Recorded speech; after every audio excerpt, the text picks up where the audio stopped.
Hey guys, tonight we're stepping barefoot into the cherry blossom laced, sword shadowed, deceptively serene world of feudal Japan. Picture this. The morning mist curls above silent rice paddies, a crow breaks the silence overhead, and somewhere a samurai sharpens his blade before sunrise. Not out of necessity, but habit. The air smells of wet earth, firewood smoke, and unspoken rules. You're already tired and you haven't even been allowed breakfast. And here's the kicker. You don't even get to choose who you are today. That choice was made long before you were born. So, before you get comfortable, take a moment to like the video and subscribe. But only if you genuinely enjoy what I do here. And let me know in the comments where you're tuning in from and what time it is for you. It's always fascinating to see who's joining us from around the world. Now dim the lights, maybe turn on a fan for that soft background hum, and let's ease into tonight's journey together. You come into the world somewhere between a screaming infant and a societal spreadsheet entry. Congratulations! You're a data point with a predetermined career path. Did your father swing a sword? Guess what? You'll be learning how to bow and bleed before you can even hold chopsticks. Was your mother elbow deep in rice husks? Sorry, your ankles are already reserved for a lifetime of irrigation ditches. Feudal Japan's social system isn't flexible. It's not a ladder. It's a stone wall. You're either samurai, peasant, artisan, or merchant. That's it. 4 boxes. No follow your dreams, no gap year, no I'm just finding myself. If you're feeling edgy and try to jump a class, say a merchant starts acting too samurai-ish, you're not just getting dirty looks, you're getting legal consequences. Possibly with a blade involved. Let's say you're born a samurai. Great! You now represent generations of honor-bound, tea-sipping, posture-perfect warriors who have approximately 0 tolerance for failure. You will study Bushido like it's scripture, learn which eyebrow angle signals respect, and develop the ability to contemplate death as casually as most people consider lunch. You're not just trained to fight. You're trained to be dignified while doing it. Because if you die poorly, say flailing or screaming, you've basically insulted your great-great-grandfather's ghost. No pressure. Now imagine you're born a peasant. You're the backbone of the economy, the rice-growing, tax-paying, back-breaking foundation of society. And how are you thanked? With more taxes, fewer rights, and the kind of generational foot fungus that makes modern problems look like a spa day. You can't leave your village without written permission. Your home doesn't have a door, just hope. Your diet is 1/3 rice, 2/3 regret. Trying to move up? That's adorable. There is no hustle culture here. There's only survival culture. You're not going to build a brand and break barriers. You're going to till soil, raise a family, and possibly get blamed for a poor harvest if the Lord's mood is bad. And let's not even get started on the untouchables. The Ita. These are the people doing the work no one wants to acknowledge even exists. Butchers, executioners, leather workers. Society needs them, but society also pretends they're radioactive. If they look at someone wrong, it might be used as proof of spiritual decay. And if you're thinking, at least merchants made money, right? Oh, sweet summer child. Yes, they made money, but money didn't equal respect. Merchants were considered parasitic. Why? Because they profited off other people's labor. They didn't sweat enough. They weren't spiritually burdened enough. They were basically the morally ambiguous Amazon Prime of the feudal caste system. Even inside the classes, it gets messier. For example, a low-ranking samurai might be dirt poor, but still considered higher than a merchant drowning in coin. Honor was the currency that mattered most. Money? Just something that helped you not starve. Probably. And now let's address the women. No, they didn't get a different set of rules. They got fewer rules and more expectations. Your freedom ended where your father's opinion began, and often never restarted. You'd marry who you're told to marry, probably before you even developed an opinion on anything, and your entire worth might revolve around producing heirs and pouring tea like your wrists were carved from divine grace. Some women of samurai families did learn poetry or calligraphy, but not for expression. Oh no, those were simply tools for refinement. Nobody cared about your feelings. You were supposed to be like a bonsai tree, shaped, contained, ornamental. Historians still argue whether the class system of feudal Japan was rigid by necessity or cruel by tradition. Some claim it brought societal stability. Others point out that stability often resembles a cage if you're the one locked inside it. So here you are, draped in your birthright, shackled by your ancestry, and introduced to a world where being born was less about discovery and more about surrender. You're handed a role, a costume, and a script. Perform or suffer. Perform and suffer, actually. There's no dress rehearsal. You hit the stage screaming, already judged. Welcome to feudal Japan. You'll be playing yourself until death and possibly after.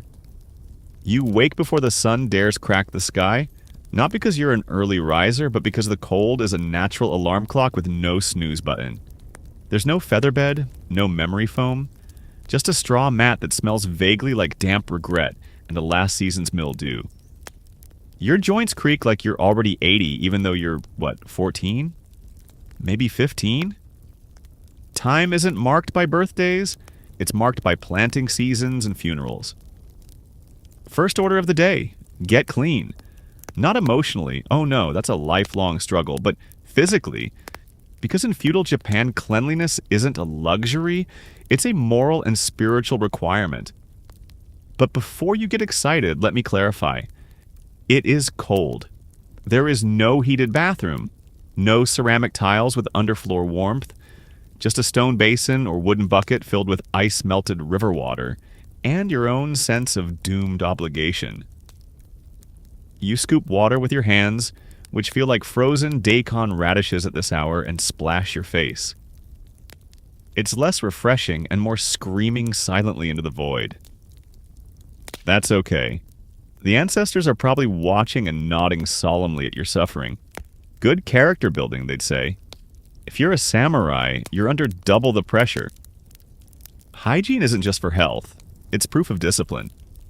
Your lord could call an inspection at any moment. Dirty fingernails? Dishonor. Frizzy hair? Disrespect. A stray body odor at the wrong bowing angle? That's borderline treason. You maintain your top knot like it's a national treasure, and wear your layered robes like armor, meticulously arranged, perfectly crisp. Irony.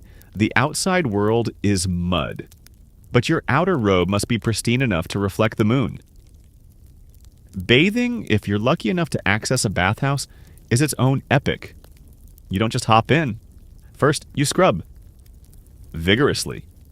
You're not bathing to relax, you're bathing to be socially acceptable. Then, and only then, can you enter the shared tub. Yes, shared. Naked. With everyone. It's a silent gallery of body shapes and shame. You sit shoulder to shoulder with your landlord, your cousin's future husband, and that guy who always makes too much eye contact. Everyone pretending this isn't awkward. It's like a team-building exercise designed by monks and enforced by fear. No bathhouse? No problem. Well, actually, big problem. You'll wash what you can, when you can. Hands, face, armpits, prioritized by odor and visibility. Your teeth? Scrubbed with salt or a frayed twig.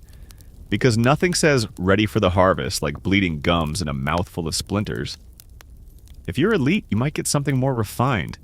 Ash soap or rice bran, which works great if you're into smelling like hot cereal mixed with disappointment. Women, meanwhile, are expected to smell like metaphorical cherry blossoms and actual discipline. Their skincare routine makes modern influencers look like amateurs. Oiling, combing, wrapping, styling. It's not vanity, it's duty. A wrong strand of hair, a dirty sleeve, and suddenly your prospects drop. from respectable daughter to spiritual disgrace. They don't wear makeup to attract. They wear it to prove they haven't given up on life yet. Historians still debate whether Japan's obsession with hygiene was born from necessity, thanks to the humid climate and communal living, or from a cultural fixation on ritual and visual purity. Maybe both. What's certain is that your body is not your own. It's a reflection of your household, your lord, and the gods. So you'd better scrub like your honor depends on it, because it literally does. The clean is not clean unless it looks clean. And even then, it better smell like someone recently sacrificed a plum blossom to the spirits. If you're an artisan, you still have to stay neat because dirty clothes suggest moral decay. Even your sleeves are a social signal. One droopy hem can make your entire family look spiritually unkempt. But here's the paradox. While you're busy avoiding dishonor through cold water and relentless grooming, you still have to work in a world full of actual filth. You're either in a rice paddy on a battlefield or in a smoky kitchen, which means your hands are both sacred and soaked in everything from fish guts to foot rot. And let's take a moment to appreciate the undergarments, those humble linen wraps that function as both modesty screens and slow-cooking devices in summer. You're sweating through layers of fabric for the sake of tradition, and possibly your grandma's gossip network. Don't expect any privacy either. Walls, thin as paper. Curtains, decorative at best. If someone wants to judge you, all they need to do is walk past your house and inhale. If they wrinkle their nose, congratulations, your social credit score just dropped. There's even such a thing as ceremonial bathing, which sounds relaxing until you realize it's done to prepare for events where people judge your soul via your scalp. It's less treat yourself and more don't embarrass your ancestors. Even your clothes get the holy treatment. You don't toss them in a hamper. There is no hamper. You air them out in the sun like they're catching divine radiation. If mold forms, your neighbor will notice and comment, and you will never recover. So yes, feudal Japan was clean, almost obsessively so, but that cleanliness came at a daily cost. Frozen mornings, silent scrub downs, and the unshakable feeling that somewhere, somehow, someone was definitely judging your elbow hygiene. So let's say you were born with luck, legacy, and just enough posture to qualify for the samurai class. Sounds glamorous, right? Armor that glints in the sun, robes that whisper as you walk, a sword you probably name and polish more often than your teeth. But before you start composing your anime protagonist arc, let's read the fine print. Because being a samurai isn't about glory, it's about not messing up. Ever. From the moment you can walk, you are being trained not to stumble. Physically, emotionally, metaphorically, you are the embodiment of Bushido, the way of the warrior. That's not just some vague philosophical concept. It's a 24/7 lifestyle guide enforced by centuries of pressure and the looming threat of ritual disembowelment. Honor is oxygen. Dishonor is death. Sometimes, literally. Your day starts with training. Swordsmanship, of course, because what's the point of being a samurai if you can't draw your blade in the time it takes someone to raise an eyebrow? But also archery, horseback riding, military strategy, and the fine art of looking stoic while deeply contemplating mortality. Poetry is a must, too. Not because you're expressive, but because a good death requires a good exit line. Death before dishonor sounds romantic until you realize how many mornings you've spent rehearsing your own eulogy in haiku form.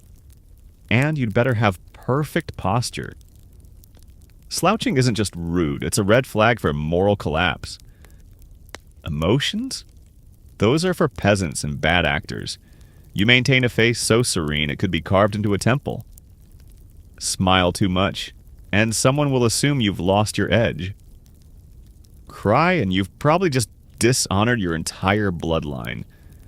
Now let's talk about your boss, the daimyo, your feudal lord. His word is law, his opinions are weather. You don't question, You obey. You anticipate his needs before he has them. If he sneezes, you contemplate the spiritual implications and adjust your bowing angle accordingly. If you bring him dishonor, even by accident, you might be handed a short blade, shown to a quiet room, and encouraged to take responsibility. That's code for seppuku. It's not a threat. It's a deeply respected tradition. A suicide ritual so ritualized it comes with instructions, a second person to cut your head off, mercifully, and probably some ambient flute music. You kneel. You compose a final poem. You expose your belly. You do the thing. And if you're lucky, you do it gracefully. If you flinch or scream, double dishonor, triple shame. And don't worry, your family gets to live with that stain for generations. Historians still argue whether Bushido was universally enforced or more of an idealized code, like today's live, laugh, love, but with more swords. What's certain is that samurai culture romanticized suffering to the point where even a quiet, obedient death was considered a career highlight. Still feeling lucky to be a samurai? Let's add some pressure.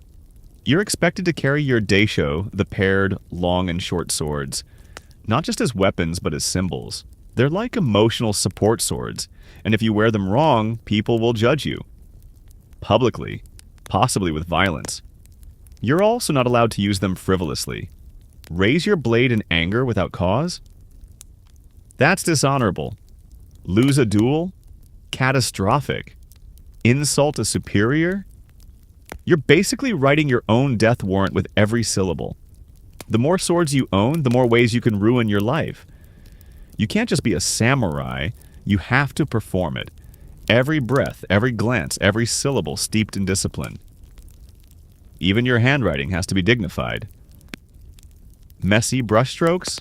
That's the spiritual equivalent of tripping during a ceremony. Want to laugh at a joke? First, ask yourself, would my great-grandfather's ghost appreciate this pun? If not, silence. Or risk dying in a very poetic, extremely preventable way. And when you're not training, you're studying. Confucian classics, military theory, etiquette manuals longer than your katana. You must know how to serve tea without blinking, compose letters that subtly imply power without sounding arrogant, and insult someone with such refined grace that they thank you for the enlightenment. So, to summarize, you are armed, dangerous, and deeply oppressed by a code that thinks feelings are dishonorable and mistakes are fatal. You're admired, feared, respected, and utterly trapped. Sure, people bow when you walk by, but no one wants to be you. Because one misstep, one poorly recited poem, one undercooked moral compass, and you're not just dead, you're a disappointment to 7 generations. Still think the armor looks cool?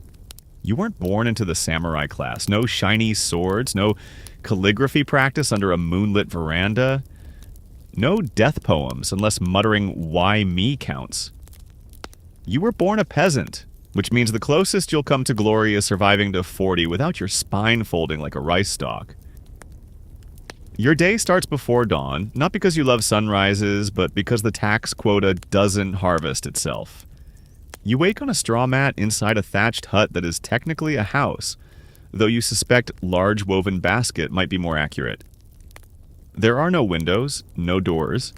The breeze is equal parts nature and neighbor's goat. That goat, by the way, just walked over your bedding again.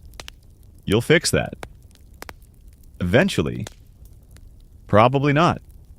Breakfast, if you're lucky, a ladle of congee, rice porridge as bland as it is necessary, and a sliver of something pickled so long it might be historical. If you're unlucky, it's pretend to be full and sip well water with pride. Either way, you head into the fields with your stomach half empty and your future fully predictable. And then the mud begins. The rice paddies, which look peaceful in postcards and video games, are actually shallow lakes of pain.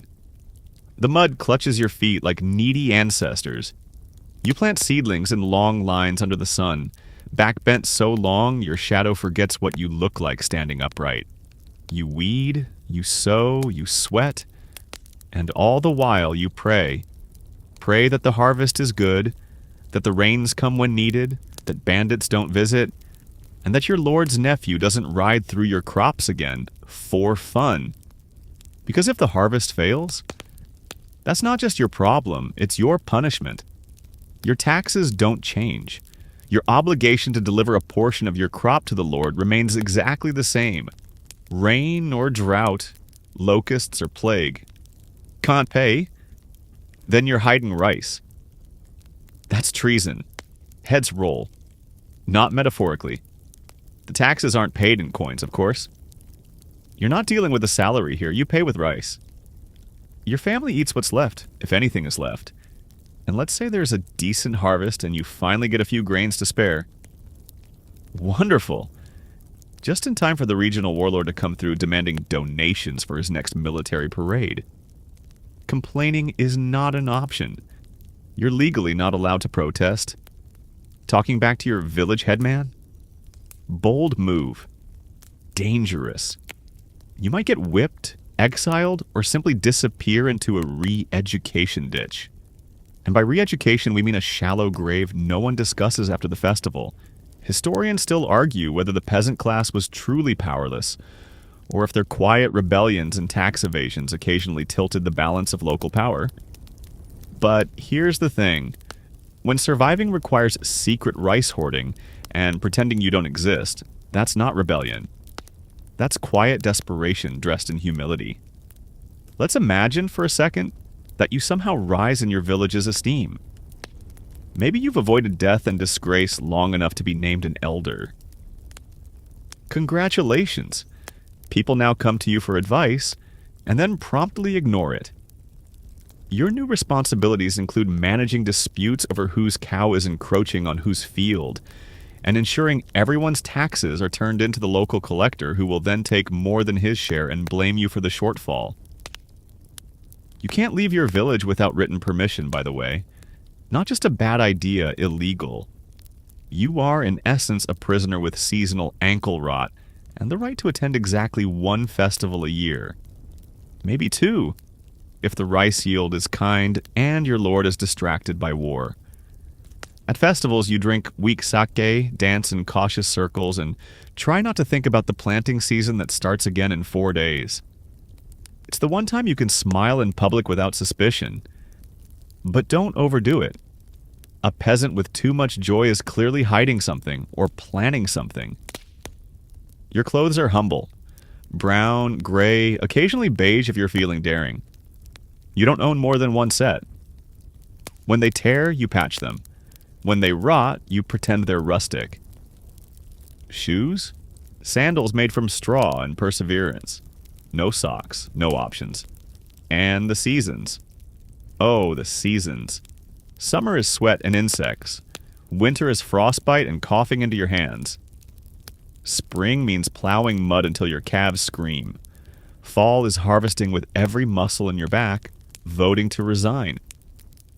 Time isn't counted in hours or days. It's measured in how many more weeks of this, and please not another typhoon. And yet, you survive. Barely. You laugh sometimes. You tell stories. You pass down old songs about better days that probably never existed. You watch your children grow and you hope, despite all odds, that maybe, just maybe, their suffering will look a little different than yours. But let's be honest, it probably won't. Because in feudal Japan, the ground you work is the ground you're bound to. Forever. That's not poetry. That's policy. You're starving. Again. Not in the dramatic, I skipped lunch and now I'm spiraling kind of way. This is a quiet, chronic, stomach-snarling sort of hunger that feels like part of your personality now. You've spent the entire day shoulder-deep in rice paddies or hauling firewood, and the closest thing to a reward you're getting is a bowl of food that looks like someone described a vegetable to hot water. Because here's the truth. Food in feudal Japan is not about flavor. It's about not dying. And even that's a stretch some days. If you're a peasant, your diet revolves around rice. You live in rice, you work for rice, you dream of rice, and if you're lucky, you get rice. If you're unlucky, it's millet or barley, the culinary equivalent of counterfeit currency. You boil it into porridge, you steam it. You stretch it with water and call it soup. It's your breakfast, your lunch, your dinner. Sometimes it's seasoned with a whisper of soy sauce. Most times it's not. Now, let's sprinkle in a few seasonal luxuries. Maybe a turnip, pickled sometime during the previous dynasty. Perhaps a dried sardine that's more bone than meat. If you catch a fish, congrats. It's salted within an inch of its life and chewy enough to survive the next apocalypse. Fresh fish? Reserved for gods, daimyos, or samurai with cravings? You'll have yours in jerky form, if at all. Soup makes frequent appearances. Miso, if you can even call it that.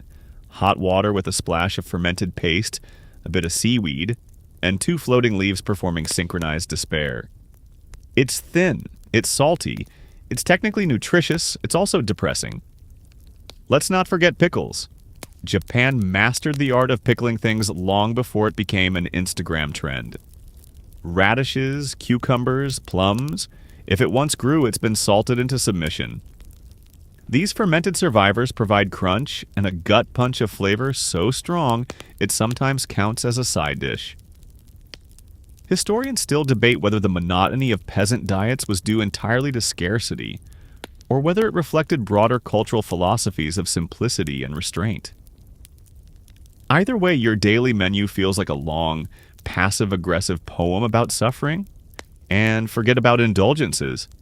Sugar is rare, meat is taboo or forbidden in most contexts, and snacks are at best roasted grains that pretend to be interesting. Occasionally, if you're very lucky, someone gifts your family a chicken. If you're even luckier, that chicken dies of natural causes. Otherwise, it becomes an accidental ingredient after crossing the wrong rice lord. You'll stew it in celebration, then mourn its eggs forever. Now, let's look at the samurai. Surely they eat better, right? Technically, yes. A samurai household has access to better rice, fresher fish, occasional meat. But here's the twist. They eat last. The lord eats first, his guests eat next. Then the head retainer, then maybe the third cousin's wife's assistant. By the time food reaches you, it's lukewarm and missing half the ingredients. But you eat it with gratitude, or at least the facial expression of someone deeply honored to chew cold rice. You can't wolf it down either. Every meal is a ritual. Posture matters. You sit in seiza, knees folded neatly, hands precise, spine straight like your reputation depends on it. Because it kinda does. Slurp too loudly and suddenly your family name gets whispered about over lacquered trays. Use the wrong chopstick angle? May as well just commit culinary seppuku on the spot. And if you're thinking, well, at least there's tea. Oh, sweet naivete. The tea ceremony is not about relaxing with a warm beverage. It's about performing the delicate art of existential anxiety with a porcelain cup. You bow, you turn the cup, you drink in silence, and you silently hope you don't tilt at the wrong speed. The tea itself? Bitter, ceremonial. More philosophy than refreshment. Food isn't just sustenance, it's social signaling. Too much seasoning suggests decadence. Too little, and it seems like you're too poor to be polite. Everything is seasonal, not because it's trendy, but because you physically can't access food that's out of season. No imports, no refrigeration. Winter is a scavenger hunt, summer is insect season, and spring is a gamble on whether the rain will ruin everything. Getting sick from food isn't just inconvenient, it's life-threatening. Medicine is limited to herbal teas, spiritual chanting, and lying down until either your symptoms or your soul leave the body. And if someone suspects you cooked with spoiled ingredients, now it's not just your stew that gets condemned, it's your household. Food safety is everyone's business because nobody wants dishonor via stomach bug. Steal food? That's a crime with spectacularly unpleasant consequences. We're talking public shaming, punishment, exile, or worse. A single stolen turnip might get you tied to a post and used as a moral lesson for passing school children. And no, they won't give you lunch first. There are no comfort snacks, no cheat days, no treat yourself moments. Every meal is calculated by nature, by status, by availability. You eat what's given when it's given, and you thank the universe that your bowl isn't empty. Or worse, full of something mysterious and crunchy that might still have legs. So, as you sip your steaming cup of bitter tea with exaggerated humility and chew rice that tastes like obligation, remember this. In feudal Japan, meals aren't just about staying alive. They're about staying in line, and possibly hoping that next season the gods are in a better mood.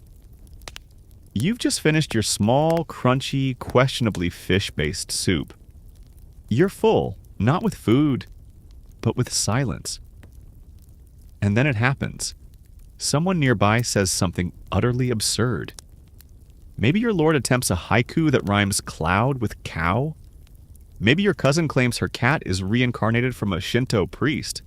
Maybe your neighbor insists he saw a ghost trying to borrow rice. You almost laugh, you almost correct them. But you don't.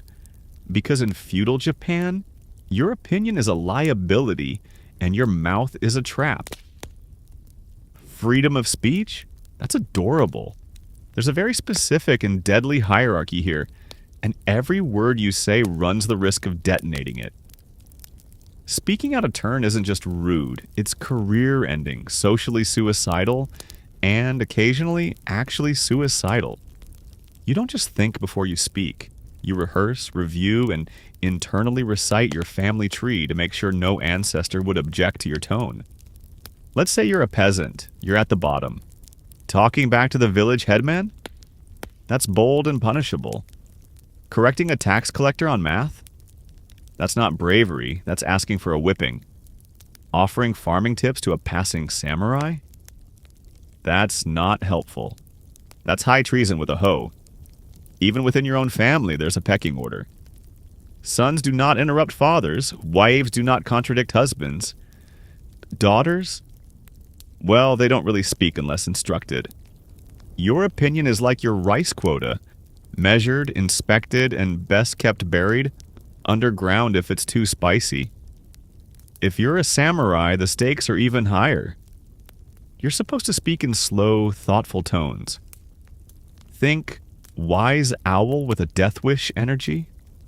Sharp words are considered worse than dull blades. You must speak with restraint, gravity, and exactly the right level of humility. Sound too casual? That's disrespect. Too confident? That's insubordination. Too clever?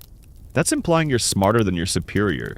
And now you're bleeding on the tatami mat. Historians still argue whether this strict speech code helped maintain peace or just made everyone silently miserable. What's not up for debate is that social harmony was prized more than personal expression. Your voice doesn't represent your truth, it represents your place. And if it rises higher than your rank, there are swords for that. Apologies in this world are practically a performance art. You don't just say, "I'm sorry." You bow, then you bow deeper. You kneel, grovel, maybe write a shame poem comparing yourself to a wilted plum. If the offense was severe, you send a gift. A handcrafted comb, a caged bird, maybe even your firstborn son if things got really out of hand. And let's hope your apology lands. Because if the person on the receiving end thinks your tone was off, that gift you sent might come back, wrapped in accusations and passive-aggressive poetry. Speaking of poetry, don't joke around with it. Humor is dangerous here. Jokes are traps with punchlines that bite back. Laughing at the wrong moment? That's not lighthearted. It's a sign of spiritual rot. Laughing with someone of higher status? That implies you see yourself as their equal. That's a duel waiting to happen. And not the fun kind. The kind with actual consequences and possibly intestines. Even your body language must apologize for existing. Eye contact is risky. Too much suggests arrogance. Too little suggests deceit. The wrong expression during a tea ceremony?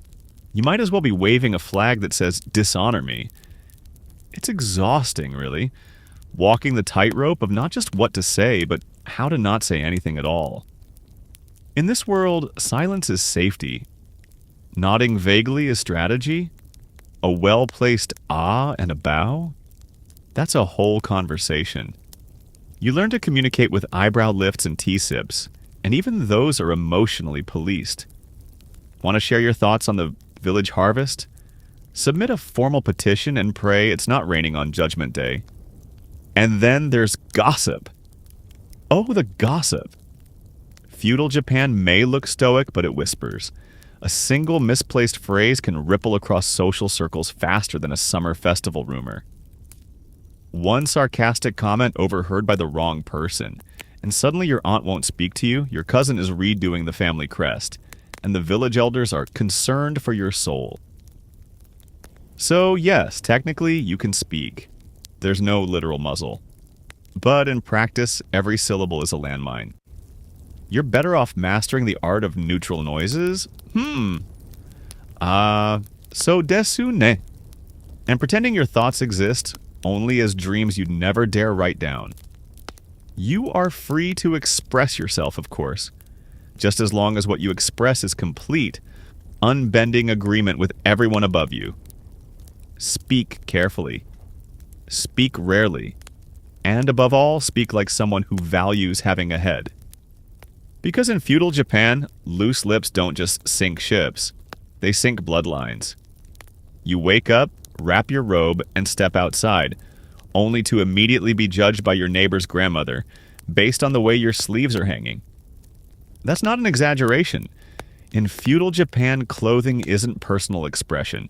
It's a walking resume, caste badge, morality indicator, and spiritual diagnostic rolled into one. And heaven help you if your hemline whispers above your station. You don't dress to impress. You dress to not offend. Your outfit tells the world where you rank, what you do, who you serve, and exactly how much deference others owe you. It's social armor, but instead of chainmail, it's fabric, thread, and extremely judgmental color palettes. Let's start with the samurai. Their attire isn't just for looking cool, it's an act of war and reverence in layers. Picture this: a carefully arranged kimono over a stiff hakama tied with mathematical precision in colors like indigo, deep brown, or blood-suggesting red. Add in their daisho, the long and short swords worn at the hip, and you've got a look that says, yes, I'm allowed to kill you, but I probably won't. Probably. Their clothes are a message. Dignified, disciplined, and slightly terrifying. Wearing your swords incorrectly? You might get publicly corrected with a very sharp explanation. Wearing colors above your rank? You'd better have a death poem ready. Even the way your sleeves fold when you bow communicates volumes. There are entire etiquette guides for what your robe should be doing, while you're apologizing for existing. Now contrast this with the peasants. Their wardrobe? Function over fashion in shades of "don't look at me." Cotton, hemp, and humility. Beige, brown, dull gray.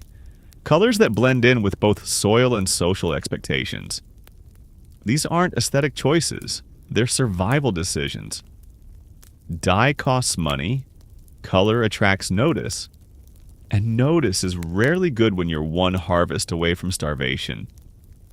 Your outfit says, I work in mud.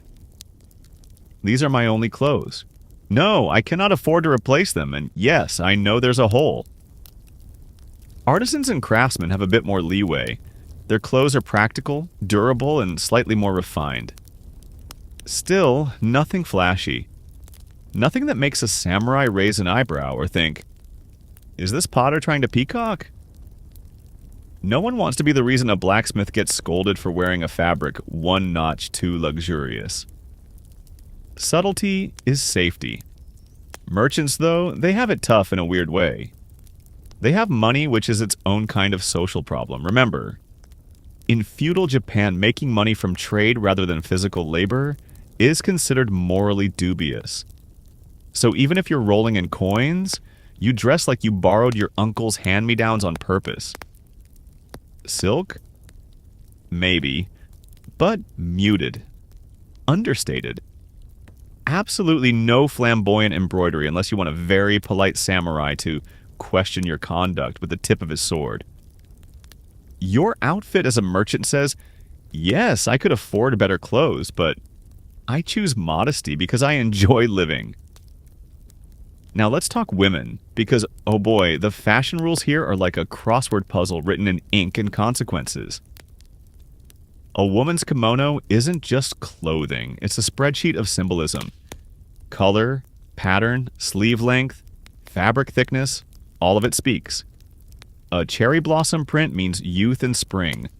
A wave motif implies resilience or sorrow. And heaven forbid you wear a maple leaf in the summer. That's not just a fashion faux pas, it's a cultural offense that might get you whispered about for months. And let's not forget the OB, the sash. Tied too loosely, you're sloppy. Tied too tightly, you're vain. Tied in the wrong knot, you might accidentally signal you're a courtesan, which you're not, hopefully. Hair is its own saga. Elaborate updos secured with wooden combs and lacquered pins. Styles change with age, class, and marital status. Too plain, you're neglecting your duty. Too fancy, you're showing off. Too modern, you've dishonored your entire prefecture and 3 ancestral shrines. Historians still argue whether this extreme codification of fashion empowered people by giving them visual clarity or crushed them under a system that turned silk into a shackle. There's something poetic about using clothing to speak without words, but also horrifying when that whisper can get you disowned. Even children weren't exempt. A samurai child might wear miniaturized versions of formal wear to early ceremonies. A peasant child might run around half naked in summer, not from cultural tradition, but because clothes cost money and they're probably going to fall into a pond anyway. Fashion here isn't seasonal. It's ceremonial. And wrong choices don't just make you look bad. They reflect badly on your family, your household, and your entire caste. That faded robe with the stain near the hem? Your neighbors noticed. They're not judging you. Out loud, yet. Which brings us to funerals, festivals, and formal events, each requiring specific outfits. Wear funeral whites to a harvest dance, and you've just made it the most cursed gathering since that one time someone spilled tea in front of the daimyo. Forget to change into celebration colors during New Year's. Your spiritual luck is basically canceled until next spring. So, while you might be dreaming of silken robes and dramatic sleeves fluttering in the wind, know this. In feudal Japan, what you wear isn't just fashion. It's your place in the universe. One misplaced thread, and you're not just underdressed, you're undone.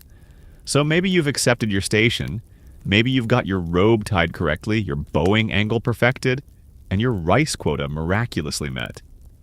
You think, surely you're allowed to love who you want. After all, what's the point of surviving this rigid rice-based cosplay if you can't have a little romance? Adorable! Let's destroy that hope now. Because in feudal Japan, love is not a right. It's not even a suggestion. It's a logistical afterthought, like deciding who gets the better ox cart in a trade agreement. Marriages are arranged, calculated, politically sanitized affairs designed to serve families, clans, and rice quotas. Not your heart. Especially not your heart. If you're a peasant, your marriage is handled like an economic merger. Your parents, maybe the village elder, look around and say, "That family owns 2 goats and an extra blanket. Perfect match."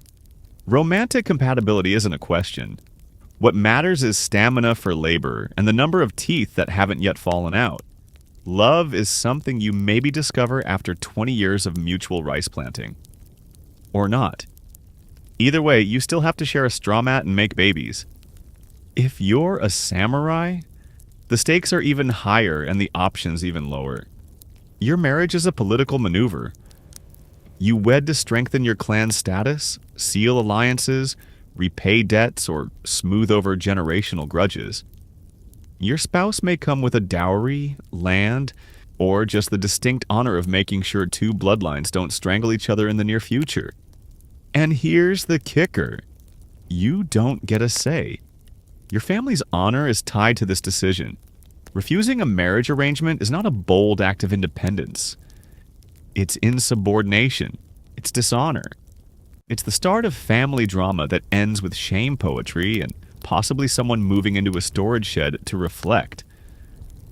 Love letters? They exist, but they are not swooning messes filled with emotional declarations.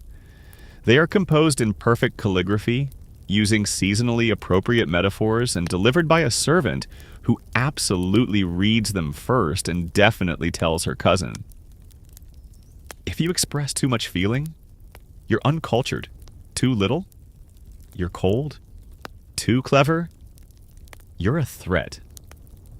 Historians still debate whether true romantic love ever flourished beneath these oppressive structures, or if it merely simmered quietly in shadowed corners, between maids and messengers, courtesans and scribes, flute teachers and disgruntled daughters. The answer? Probably both, but either way it was always dangerous.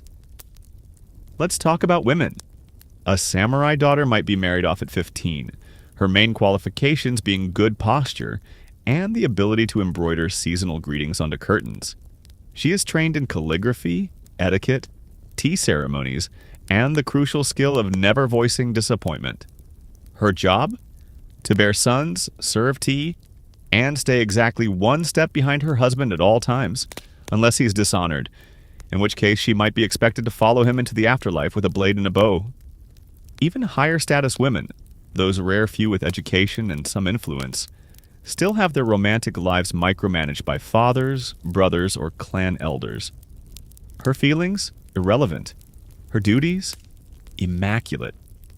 Her dreams of a whirlwind romance under moonlit cherry blossoms? Best left in poetry scrolls, and even there censored. What about affairs? What if someone dared to love outside their assigned script? Bold, risky, lethal. Adultery isn't a spicy subplot. It's a reason for exile or execution, or at least total social destruction. The punishment might be carried out by your spouse, your spouse's family, or your daimyo's angry uncle who just needed an excuse. It's not a joke. It's not even a scandal. It's a spiritual infection that demands purification, which often involves swords and a complete wardrobe fire sale. Even samurai men, who technically have more leeway, are still tangled in obligation. Taking a concubine? Common. Taking two? Acceptable if you can afford them. Taking one your wife's family didn't approve of? Prepare for poetic doom. More people doesn't mean more romance. It just means more people who are quietly disappointed in you during dinner. So, where does love go? It hides. In stolen glances, in awkward silences during festivals, in misread poems and secret handkerchiefs embroidered with dangerous feelings.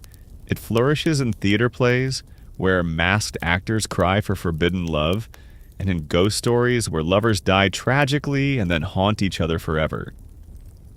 Because honestly, that's the only way love gets to win in feudal Japan, posthumously and in metaphor. There is no Romeo and Juliet here. There is no run away together and start over. There's only, we must not be seen together. Ever. But I carved your name into my wooden comb, and if that's not devotion, I don't know what is. The irony? The aesthetic of love? Cherry blossoms, moonlit bridges, falling leaves is everywhere. But the experience? Almost nowhere. It's like the entire culture is built for romance novels with absolutely zero space for real, messy, breathing, inconvenient love. So next time you daydream about time traveling to feudal Japan and falling for a mysterious warrior with sad eyes and a secret scar, remember, your family would intercept your letter, your neighbors would whisper, and the local monk would schedule your exorcism. Because in feudal Japan, love isn't forbidden. It's just spectacularly inconvenient. You think death is something that happens at the end of your life. In feudal Japan, it's just part of the decor. It's the silent guest at your tea ceremony, the fourth bowl at dinner, the shadow trailing behind your lord's horse. It's not an event, it's a presence. From the moment you take your first shivering bath at sunrise, you're being subtly, and sometimes not so subtly, prepped for your grand finale. Because here, death isn't a tragedy. It's a ritual, a performance, a chance to prove your worth one last time while composing a tasteful poem and not flinching too much. Let's start with the samurai, since they tend to have the most dramatic exits. For them, death is not the worst thing that can happen. Dishonor is. Misplace your sword, flub a bow, displease your lord, or sneeze too enthusiastically during a ceremony, and you may be invited to perform seppuku. That's ritual suicide, by the way. Not just dying, but doing it correctly. You kneel, you reflect, you write a final poem, ideally referencing the season and your emotional state without being too self-indulgent. Then, with a small blade, you disembowel yourself. If you're lucky, you have a kishakunin, a second who's trained to decapitate you at just the right moment to spare you prolonged agony. If not, well, you've got time to regret a lot of things on the way out. This wasn't rare, it wasn't shocking, it was expected. A proper death cleansed the stain of shame, proved loyalty, and gave your family something noble to cling to during the wake. Death was a tool, both political and personal. Historians still debate whether samurai truly embraced this ideal or merely tolerated it under societal pressure.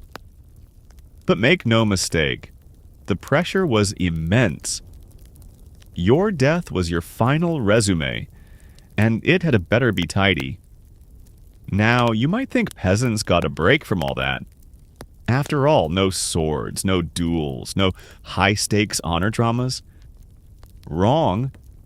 They just died differently, usually slowly, painfully, and invisibly. Start with famine. If the harvest fails, there's no safety net, no stockpiles, no relief grain delivered by a kind-hearted daimyo. You either starve or you get creative. Boiled bark, grass cakes, maybe some acorns if you're feeling gourmet. That full feeling, that's your stomach surrendering. Then there's disease.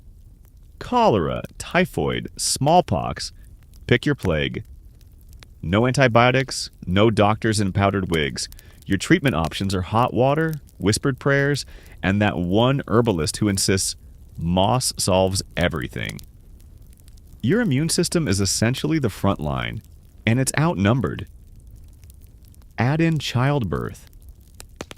For women, bringing life into the world is one of the riskiest things you'll ever do.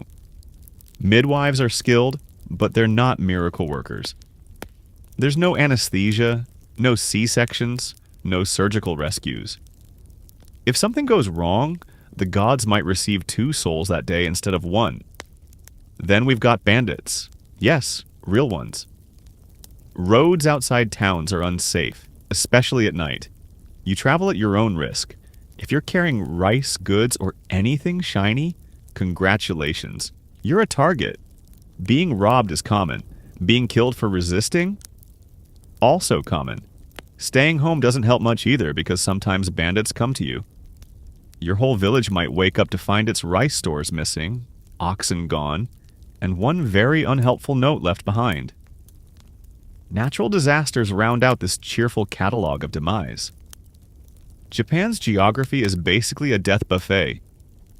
Earthquakes strike without warning, flattening your home and possibly your neighbor's judgmental cat. Floods arrive with no regard for your recently planted rice. Typhoons shred roofs, drown livestock, and turn serene mountain streams into personal vendettas. Tsunamis? They're what happens when nature decides to reset your entire village in under 2 minutes. And volcanoes. Because why not? Japan sits on the Ring of Fire, and that's not a poetic metaphor. It's a literal tectonic hot plate. Entire towns have been buried in ash, incinerated, or simply erased. Your shrine? Gone. Your memories? Smoky dust. But even all of that isn't the darkest part. No, the darkest part is the expectation that you accept it all. Gracefully. You don't scream.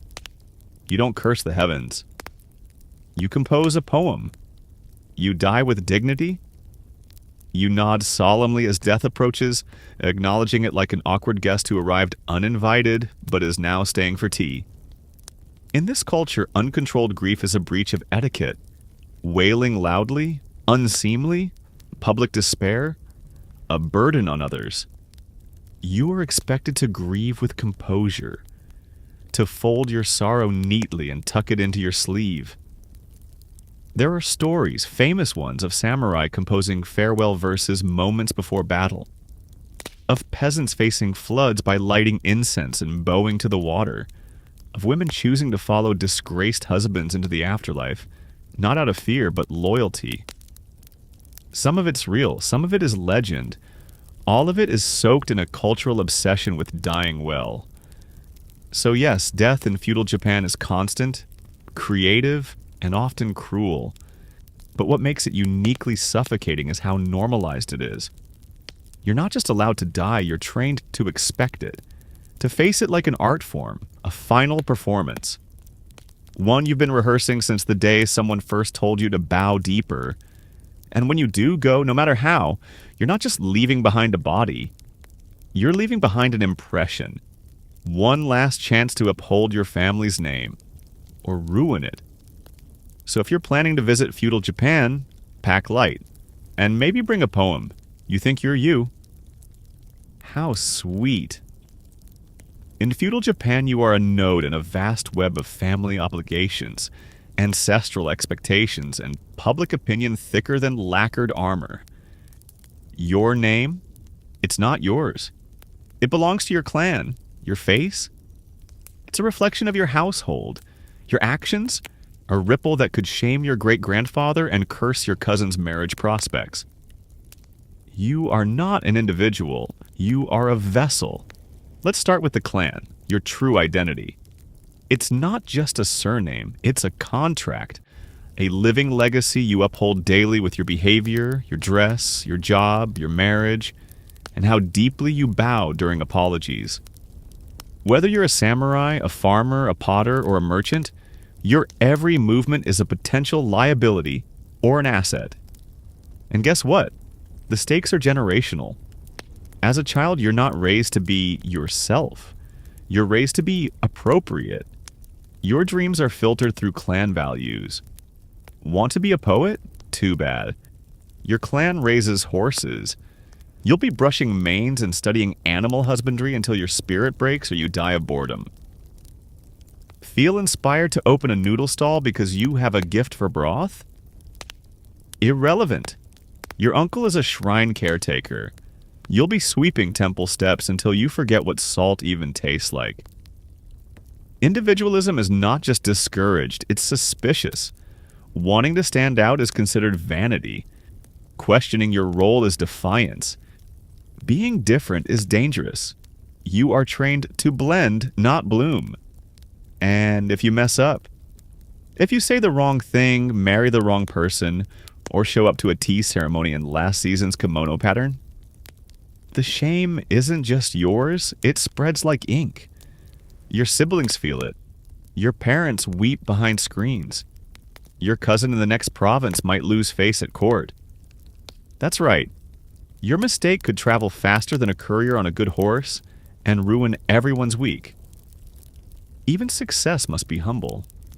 If you're a samurai who wins a duel, you'd better praise your opponent and mention how the gods guided your blade.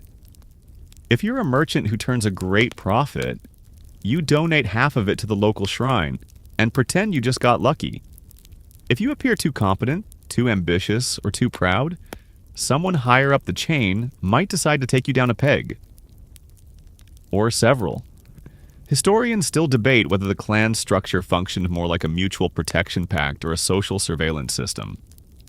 The answer is probably both. Your clan supports you, but also watches you like a nervous chaperone at a festival. Any behavior that might embarrass the group is quietly, or not so quietly, extinguished. Let's say you're from a samurai family. You don't fight for yourself. You fight for your clan's honor. You die to uphold its name. Your death poem isn't even your moment. It's a punctuation mark in a sentence started 5 generations ago. And if you survive a battle but your conduct was questionable, you might still be expected to fall on your sword, not for your shame, for theirs. Want to marry for love? Your clan has other plans. Want to move to a different province and start over? That's not self-discovery. That's betrayal.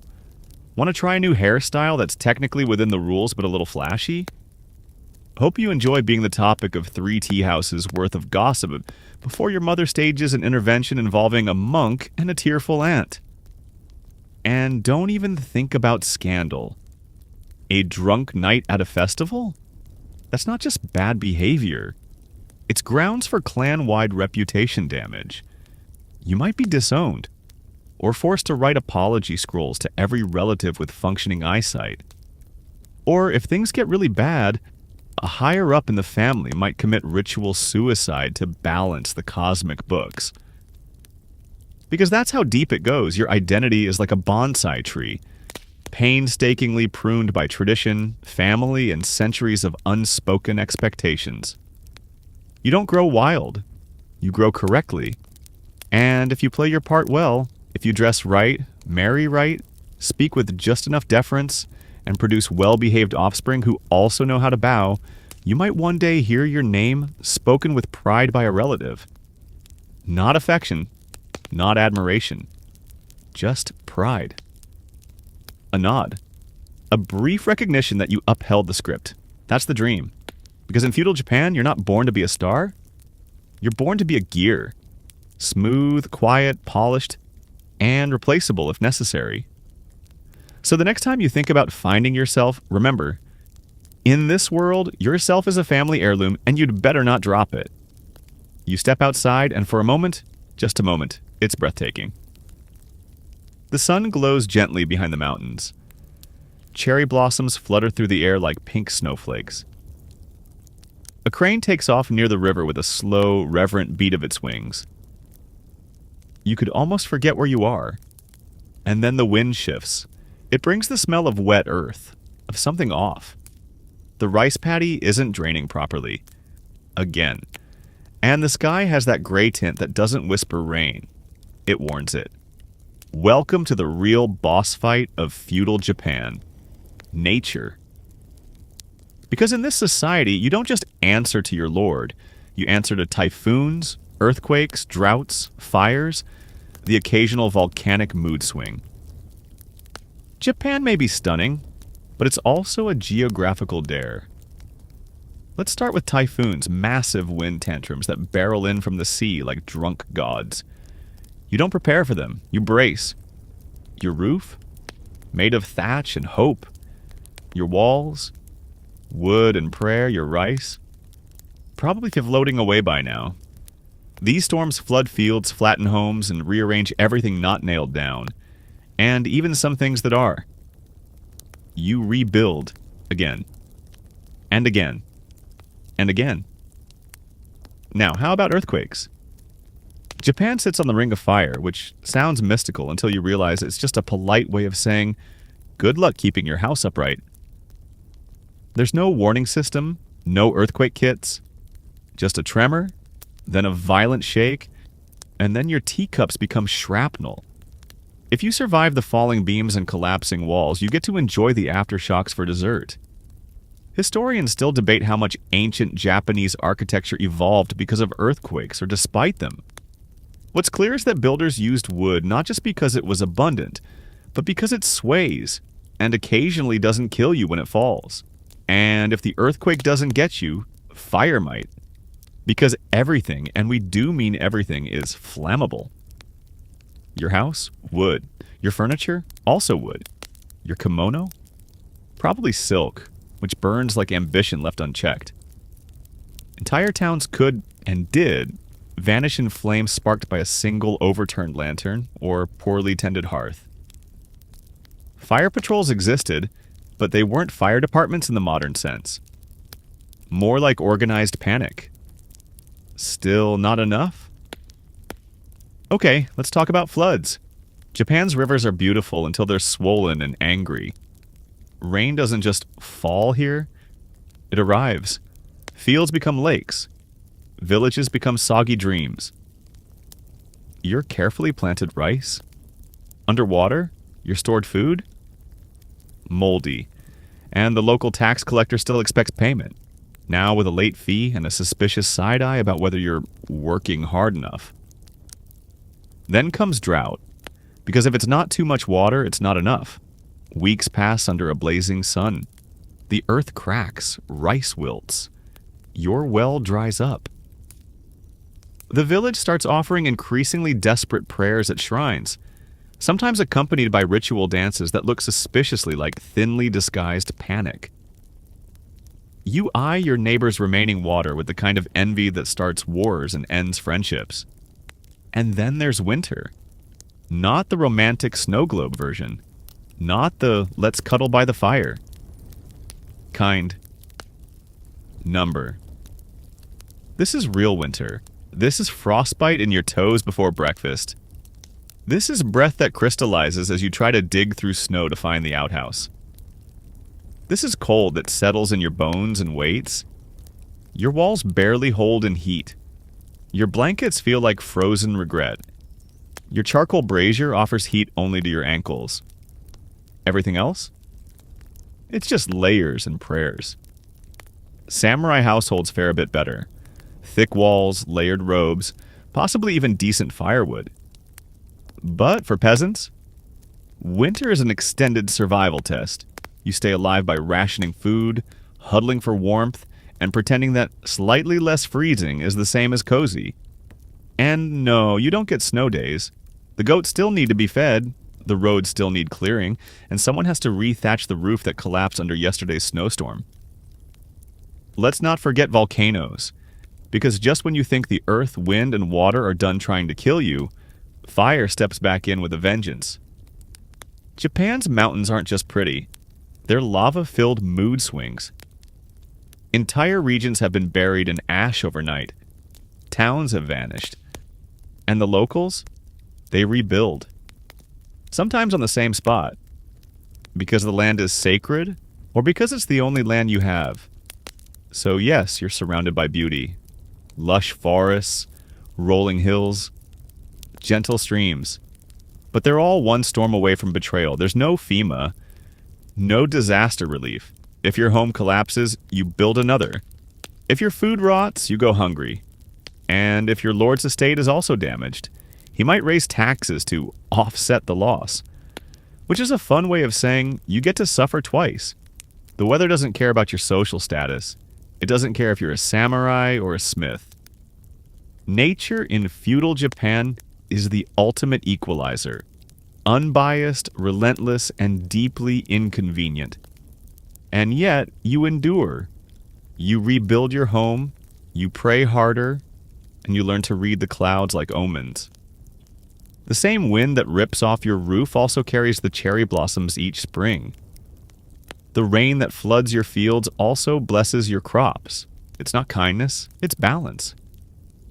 Ruthless, unsentimental balance. In feudal Japan, the land is beautiful, but it does not want you to be comfortable. You think you're important. You rise early, you scrub properly, you bow so well you could teach a class in ankle etiquette. Surely you're on the path to being somebody. But here's the core truth of feudal Japan. You are never the top of the pyramid, ever. No matter who you are, someone is above you and they are watching. Let's say you're a peasant. Your immediate superior is the village headman, a local leader with just enough power to ruin your week. He oversees tax collection, settles petty disputes, and reports anything suspicious to the samurai who are his superiors. If your family coughs too close to the rice barrels, guess who gets summoned for questioning? Hint, it's not your dog.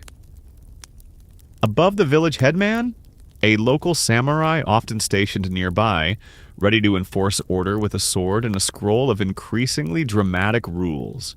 This samurai isn't rich or famous, but he's got the legal right to inspect your fields, question your honor, and possibly confiscate your harvest for security purposes. Question him, and you'll be respectfully informed, possibly with a pommel to the ribs, that you're not qualified to ask questions. Above him stands the daimyo, a feudal lord who controls entire provinces. He's your region's version of a demigod. His wealth, army, and political influence are immense.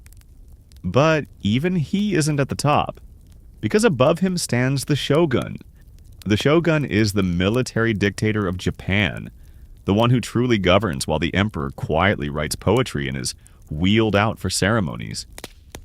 The shogun controls the daimyos, commands the army, and is the closest thing Japan has to a functioning supreme leader. But don't get too starry-eyed. His power is absolute until it isn't. Because even the shogun isn't invincible. Let's rewind for clarity. The emperor, the divine figurehead technically at the top of the hierarchy, holds spiritual authority.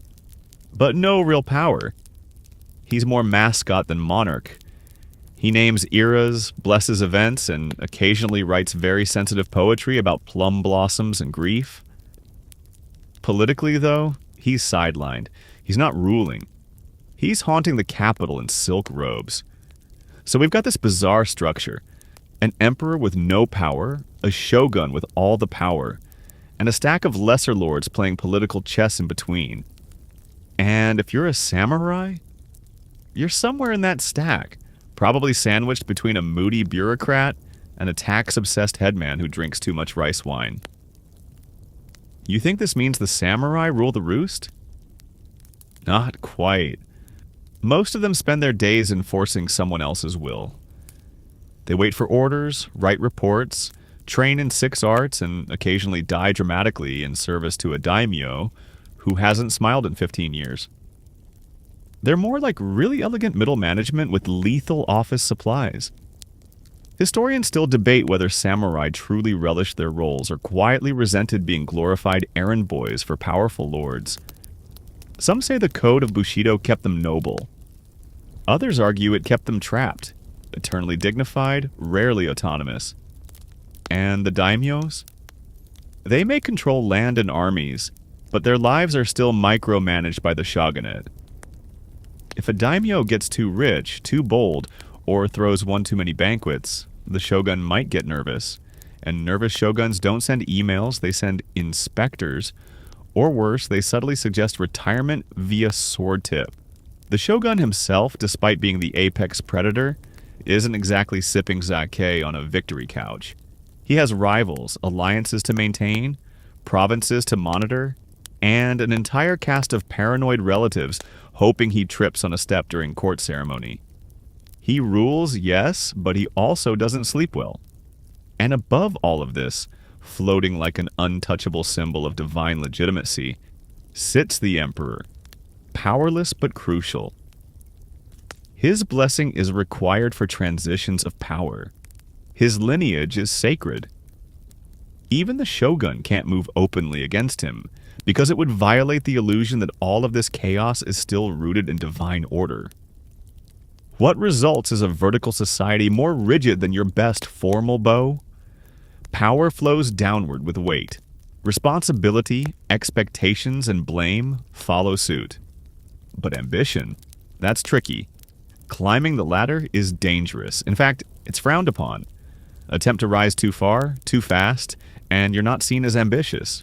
You're seen as a threat. And threats are removed. Quietly or very, very publicly. Let's say you're a successful merchant. You've made money, kept a low profile, and your silk collection is beginning to raise eyebrows. Now what? You can't buy your way into a better class? You can't marry up. You certainly can't start acting like a samurai unless you enjoy sudden disappearances. Your best move? Stay rich, stay quiet, and never, ever look satisfied. Or imagine you're a samurai with bold ideas. Maybe you write treatises on battle tactics or suggest reforms to taxation. Congratulations! You've now made the shogunate's watch list. Keep it up, and someone might hand you a sword and a suggestion to consider your legacy. Because in feudal Japan, power isn't about what you can do. It's about what you're allowed to do. You don't innovate, you execute. You don't challenge the system, you serve it. Like a tea ceremony with extra daggers. So wherever you are, peasant, artisan, merchant, warrior, lord, or pseudo-emperor, one thing is certain. Someone always outranks you. Someone is always watching. And someone, somewhere, is already deciding how deeply you should bow tomorrow. Education is power, they say. But in feudal Japan, education isn't your right. It's a privilege doled out according to your social rank like festival mochi. And if you're at the bottom, good luck even seeing that mochi, let alone tasting it. Let's begin at the top, where all things in this society begin. If you're a samurai child, congratulations. You're going to school. But don't imagine a friendly classroom with colorful scrolls and a cheerful teacher in wooden sandals handing out rice candy. Your classroom is a temple or your lord's estate. Your teacher is a monk or stern tutor who hasn't smiled since the last emperor abdicated, and your curriculum is terrifyingly comprehensive. From the moment you can hold a brush, you're learning how to write kanji with the precision of a calligraphic sniper. You study Confucian classics, military strategy, swordsmanship, archery, etiquette, poetry, and how to look devastatingly unimpressed at all times. And you're tested constantly, not just by scrolls, but by your peers, your sensei, and the crushing weight of ancestral expectation. Oh, and did we mention? You also learn how to die with dignity. Seriously. By the age of 14, you've probably memorized your favorite death poems and practiced your seppuku posture. You're not preparing for a career, you're preparing for a narrative arc. Meanwhile, if you're from a merchant or artisan family, your education is strictly practical. No death poems, no archery. Your father teaches you how to count coins, balance ledgers, haggle over pickled radishes, and maybe, how to read just enough to not get scammed by someone more literate than you. Your books are accounting logs. Your classroom is the back room of a shop. You learn to write your family's name, calculate bulk rice prices, and recite your father's 5 rules for dealing with samurai customers. Rule 1. Bow faster than you talk. Now, if you're a peasant, well, your school is the field, and your lesson plan is, this is a hoe. This is mud. Now go. You are educated in the ways of rice planting, weeding, weather guessing, and tax fear management. Reading, optional. Writing, laughable. Your parents might recognize a few characters, especially if they've been fined before. But formal literacy? Not unless a wandering monk takes pity on your grubby face. Your educational milestones are marked by physical exhaustion, not academic tests. You learn to tell the time by the length of your shadow and the taste of the air. You understand which clouds mean rain, which officials mean trouble, and how to count sacks of rice fast enough to avoid getting cheated. Historians still argue whether peasants were truly denied education out of class prejudice or simply excluded by logistical necessity. Regardless, the effect is the same. The less you own, the less you learn. Knowledge is hoarded like gold, because it is gold in this world. And girls? Ah, yes. If you're a girl, education is delicate. If you're born into a samurai household, you might learn to read and write, but your curriculum revolves around refinement, not liberation. You master calligraphy, etiquette, poetry, tea ceremonies, sewing, and silence. You don't learn to argue. You learn how to apologize on behalf of men. You don't learn history. You learn how to correctly fold a kimono based on the season and occasion. And yes, if you're truly lucky, you might become a poet or scribe. but only if your handwriting makes your ancestors weep with pride. For girls of other classes, your education depends on how badly your family wants to climb half a rung on the societal ladder. Maybe your father teaches you numbers so you can help with the stall. Maybe your mother teaches you prayers. But for most, your education is the home. How to cook, clean, rear children, and prepare meals that can be stretched across 3 days and 2 disasters. And even if you are educated, there's no promise it will elevate you. A merchant's son who becomes a mathematical genius is still a merchant's son. A samurai's daughter who writes the most devastatingly beautiful haiku is still going to be married off like a strategic pawn with good penmanship. The irony is that Japan is a deeply literate culture, just not universally literate. The ruling classes treasure words.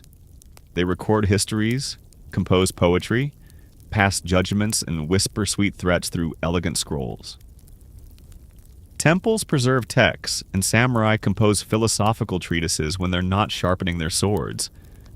But for most people, the written word is distant, mysterious, sometimes feared.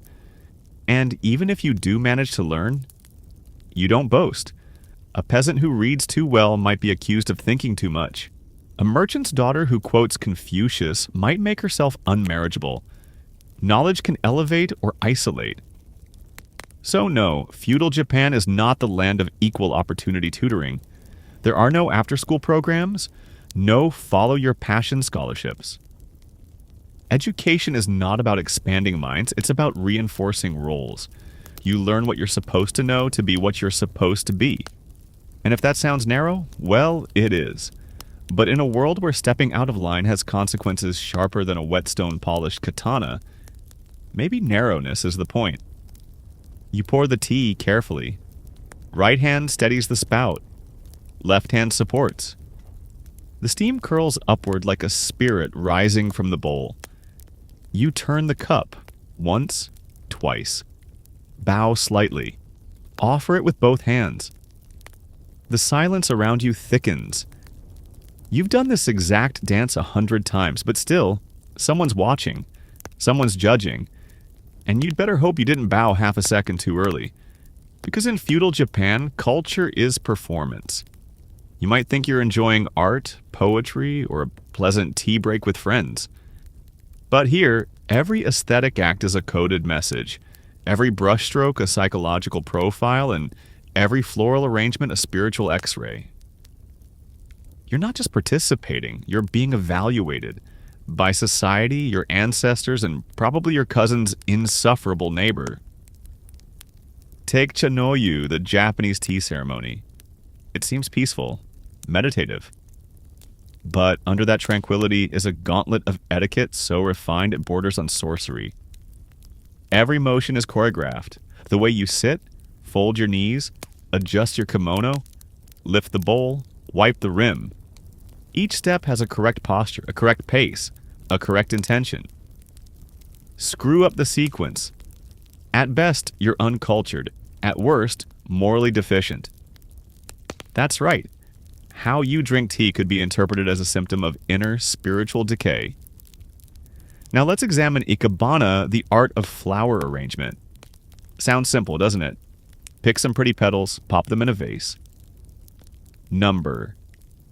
You are sculpting the soul of this universe. One flower must face upward, representing heaven. One downward for earth. One diagonally for humanity. They must be balanced in asymmetry, seasonal, harmonious. Not too bold. Not too subtle. Bonus points if you can make them look like they fell that way by divine accident. And yes, someone will notice if your spring flowers show up in early summer. You'll be labeled spiritually disoriented, and the whispers will follow you all the way home. Even calligraphy, a seemingly personal act, isn't really yours. It's a mirror of your spirit. Your brushwork must be confident, but not arrogant. Graceful, but not frivolous. Too many flourishes? You're flashy and unreliable, too rigid? Emotionally repressed. It's less handwriting and more handwriting analysis performed by centuries of accumulated judgment. Historians still debate whether these arts were primarily about aesthetic expression or whether they functioned as subtle tools of social regulation. Spoiler, they were both. The beauty was real, but so was the control. And poetry? It's a minefield dressed as a moonlit stroll. You don't just write what you feel. You write what's appropriate, seasonally aligned, modestly metaphorical, and sufficiently tragic without being overly dramatic. A good haiku mourns the fleeting nature of cherry blossoms. A bad haiku reveals that you might be emotionally unstable and possibly in love with a commoner. Let's not even start on fabric folding. Kimono layers aren't just aesthetic, they're statements. The colors you wear reflect your class, mood, the season, and the social event. Choose the wrong shade of blue, and you might accidentally dress for mourning while attending a wedding. That's not a fashion error. That's a generational disgrace. Even music is coded. Play the koto too energetically, and it suggests you're unrefined. Sing too loudly? You're uncouth? Dance too expressively? That's suspicious. Art in this world isn't about feeling. It's about control, precision, harmony. And here's the twist. These rules aren't written down for you in a tidy little book. You're just supposed to know. You learn by observation, correction, humiliation. You imitate. You fail quietly. You recalibrate your entire personality based on how your aunt reacted to your bonsai pruning. There is no space for eccentricity. No applause for artistic rebellion. The culture doesn't celebrate outliers, it trims them like overgrown pine branches. So you perform. You arrange your flowers like you're solving a sacred riddle. You write your letters with the solemnity of a monk crafting a prophecy. You host tea gatherings where everyone pretends not to care that you accidentally turned the cup clockwise instead of counterclockwise. They noticed. Oh, they noticed. And slowly you realize, the pressure to be refined isn't just external, it's internalized. You begin to evaluate yourself constantly. Was that bow too shallow? Did your haiku reference the wrong kind of snow? Is your incense too assertive? You lie awake at night wondering whether the decorative knot on your gift box sent the wrong message. You are not just living in a culture, you're curating yourself for it. And here's the most astonishing part. When it all aligns, when your tea is warm, your sleeves are even, your calligraphy flows like wind over water, it's transcendent, beautiful, profound. You feel connected, elegant, eternal. And then you sneeze during the closing bow. Congratulations! Your entire identity is now that of the one who sneezed. So yes, feudal Japan is an aesthetic paradise, but it is also a cultural obstacle course, with traps made of silk, flower petals, and the unblinking gaze of societal perfection. You've made it this far. You've survived the cold baths, the social etiquette tightrope, and an entire life organized by flower patterns and bowing angles. You've mastered the art of expressing nothing and worrying about everything. You wake up before dawn. You sleep beside a goat. You haven't had a spontaneous opinion since childhood. Surely that means you've made it. But here's the truth. You wouldn't last a day in feudal Japan.